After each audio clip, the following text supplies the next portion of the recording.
નમસ્કાર. હિંમતનગરથી આવું છું, ચંદ્રકાંત પાટીદાર. વર્ષો પહેલા 1956થી 1961 સુધી પંચાયતની સ્થાપના થઈ ત્યારે શરૂઆતમાં મારા દાદા સરપંચ તરીકે રહેલા, અને આટલા બધા વર્ષો પછી અમારી સાથે જે કંઈ બન્યું જે રેકર્ડમાં, તો ક્યાંક ને ક્યાંક જે ક્ષતિઓ રહી જાય છે, એ અહીંયા આવ્યા પછી એમ થયું કે જો ખરેખર આ નોલેજ અમારા જો વડીલો પાસે હોત તો જે 30-35 વર્ષ જે અમારા પરિવારે જે યાતનાઓ જે વેઠી છે, તો કદાચ આનાથી વધારે સારું જીવન થઈ શક્યું હોત.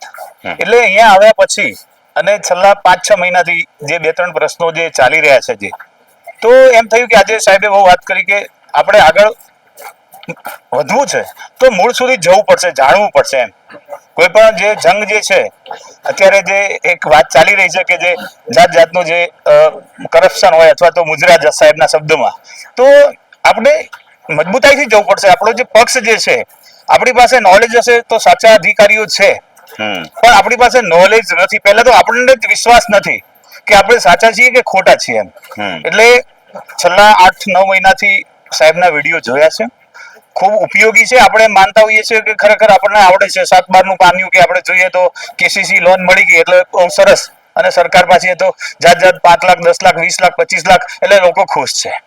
પણ ખરેખર જેની પાસે આવો વારસો છે એમને જાગૃત થવાની જરૂર છે.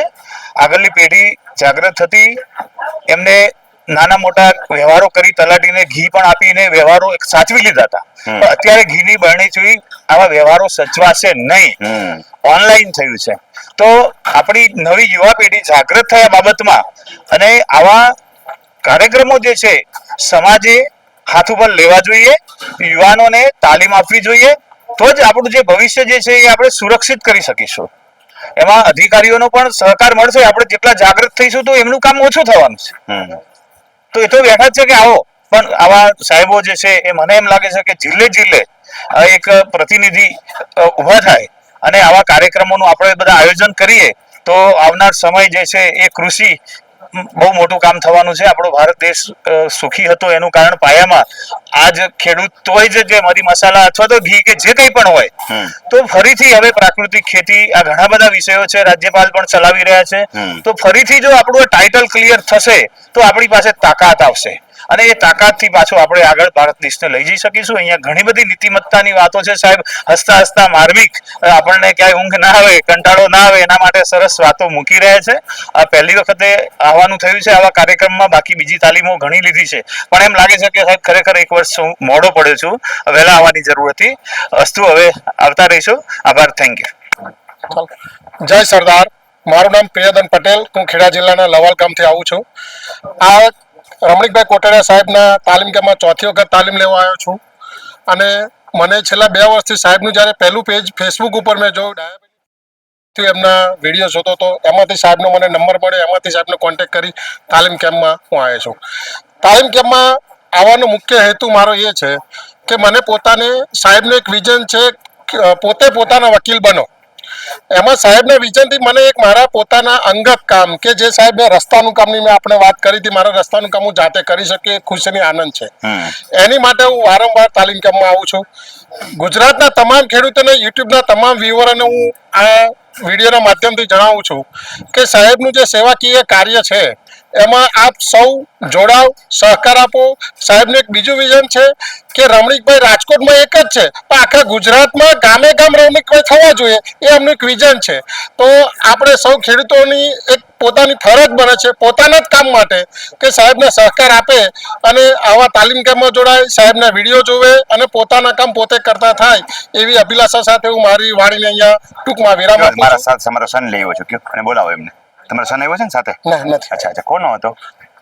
અહીંયા વાડી વિસ્તારમાં રમણીય લોકેશન છે, જે લોકો પોતે મૂળ ખેડૂત નથી અને જે નોકરી ધંધા કરે છે, એમના બાપ દાદાની જમીન છે, જે ખેડૂત તરીકે આવે છે, એ લોકોને જોશો તો અહીંયા એક એવું લોકેશન છે, પ્રાઇમ લોકેશન કહેવાય કે અહીંયા તમામ પ્રકારની વ્યવસ્થા નજીવા ચાર્જમાં સાહેબ આપે છે કે જેમાંથી સાહેબના પોતાના પર્સનલ સેવિંગ માટે એક પણ રૂપિયો બચતો નથી હોતો. સાહેબ જે રિપીટ તાલીમાર્થી આવે છે ને એમને તો 50% થી 75% સુધીનું ડિસ્કાઉન્ટ આપીને રિપીટ તાલીમાર્થીને બોલાવે છે કે ભાઈ તમે રિપીટ આવો અને તમે જાણો કે દરેક તાલીમ કેમ્પમાં દરેક વખતે નવો ટોપિક હોય છે.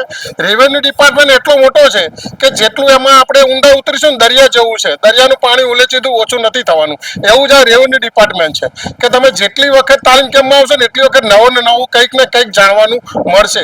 અને સાહેબ પાસે પણ એટલો જ્ઞાનનો ભંડાર છે કે જે એમની પાસેથી આપણે જેટલું શીખીશું ને એટલું ઓછું પડશે. તો આ યુટ્યુબના માધ્યમથી હું કહું છું કે અહીંયા રહેવા ખાવા પીવાની તમામ સુવિધાઓ, હું પોતે સ્વામિનારાયણ સંપ્રદાયમાં બિલીવ કરું છું તો અહીંયા સ્વામિનારાયણ સંપ્રદાયનું પણ જમવાનું અલગ બનાવે છે, ફેસિલિટી આપે છે સાહેબ, એ મેં પોતે અનુભવેલી છે અને અનુભવું છું. એટલે એવું નથી હોતું કે ભાઈ અહીંયા તમે આવ્યા તો તમને ફેસિલિટી નહીં શકવા. હા, પોતાની અંગત વ્યવસ્થા માટે અંગત વ્યવસ્થા કરો એ વસ્તુ જુદી રહી, એ આખી વસ્તુ અલગ છે. બાકી સાહેબનું જે એક વિઝન છે ને કે ભાઈ આખા ગુજરાતમાં ને હું તો ભારત દેશને અપીલ કરું છું કે ભારત દેશમાં આવા રમણીકભાઈ કોટડિયા સાહેબ જેવા સાહેબ હોવા જોઈએ કે જેથી આખા ભારત દેશનો કોઈ ખેડૂત ગરીબ ના રહે, એવી મારી અભિલાષા છે. આપ સર્વે જોડાઓ યુટ્યુબના માધ્યમથી. આપ સર્વેને રિક્વેસ્ટ કરું છું ફરી કે આપ સર્વે યુટ્યુબના માધ્યમમાં રમણીકભાઈ કોટડિયા સર્ચ કરી સબસ્ક્રાઇબ કરો, શેર કરો, એ મારી વિનંતી છે. ભારત માતા કી જય.